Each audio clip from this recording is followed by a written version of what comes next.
ಪ್ರಧಾನಮಂತ್ರಿ ಪಿಎಂ ಕಿಸಾನ್ ಯೋಜನೆಯ ರೈತರಿಗೆ 2,000 ರೂಪಾಯಿ ನೀಡುವ 16ನೇ ಕಂತು ಕಳೆದ ಫೆಬ್ರವರಿಯಲ್ಲಿ ಬಿಡುಗಡೆಯಾಗಿತ್ತು. ಈಗ 17ನೇ ಕಂತು ಯಾವಾಗ ಬಿಡುಗಡೆಯಾಗಲಿದೆ ಎಂದು ಕಾದು ಕುಳಿತಿದ್ದವರಿಗೆ ಕೇಂದ್ರ ಸರ್ಕಾರ ಶುಭ ಸುದ್ದಿ ನೀಡಿದ್ದು, ಮುಂದಿನ ಕಂತು ಈ ದಿನದಂದು ಬಿಡುಗಡೆಯಾಗಲಿದೆ. ಕೇಂದ್ರ ಸರ್ಕಾರ ಪಿಎಂ ಕಿಸಾನ್ ಯೋಜನೆಯಡಿ ದೇಶದ ರೈತರಿಗೆ ವಾರ್ಷಿಕವಾಗಿ 6,000 ರೂಪಾಯಿಯನ್ನು 3 ಕಂತುಗಳಲ್ಲಿ ನೀಡುತ್ತಿದೆ.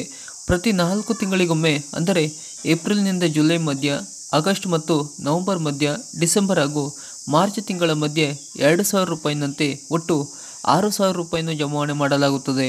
ಈ ಯೋಜನೆಯಡಿ ಈಗಾಗಲೇ ದೇಶದಾದ್ಯಂತ 9 ಕೋಟಿಗೂ ಹೆಚ್ಚು ರೈತರು ನೋಂದಣಿ ಮಾಡಿಸಿಕೊಂಡು ಪ್ರಯೋಜನ ಪಡೆಯುತ್ತಿದ್ದಾರೆ. ಈಗ ಈ ಯೋಜನೆಯ 16ನೇ ಕಂತು ಜಮಾವಣೆಯಾಗಿದ್ದು, 17ನೇ ಕಂತು ಜೂನ್ನಲ್ಲಿ ಬಿಡುಗಡೆಯಾಗಲಿದೆ ಎಂದು ಹೇಳಲಾಗುತ್ತಿದೆ. ಲೋಕಸಭಾ ಚುನಾವಣಾ ಇದ್ದರಿಂದ ಮೇ ತಿಂಗಳಲ್ಲಿ ಬಿಡುಗಡೆಯಾದರೂ ಆಶ್ಚರ್ಯ ಪಡಬೇಕಿಲ್ಲ. ಆದರೆ ಆ ಸಾಧ್ಯತೆ ತೀರಾ ಕಡಿಮೆ. ಇನ್ನು ಈ ಯೋಜನೆಯಲ್ಲಿ ಹಣ ಬಾರದೇ ಇರುವವರು ಅಥವಾ ಗೊಂದಲದಲ್ಲಿರುವವರು ಪಿಎಂ ಕಿಸಾನ್ KYC ಮಾಡಿ ನಿಮ್ಮ ಹತ್ತಿರದ CSC ಸೆಂಟರ್ ಅಥವಾ ಗ್ರಾಮ1ಗೆ ಭೇಟಿ ನೀಡಿ ಪಿಎಂ ಕಿಸಾನ್ ಬಯೋಮೆಟ್ರಿಕ್ ಆಧಾರ್ ಮಾಡಿಸುವ ಮೂಲಕ ಈ KYC ಮಾಡಲಾಗುತ್ತದೆ. ಈ ಎಲ್ಲ ಸಮಸ್ಯೆಯನ್ನು ಕೂಡಲೇ ಬಗೆಹರಿಸಿಕೊಳ್ಳಿ.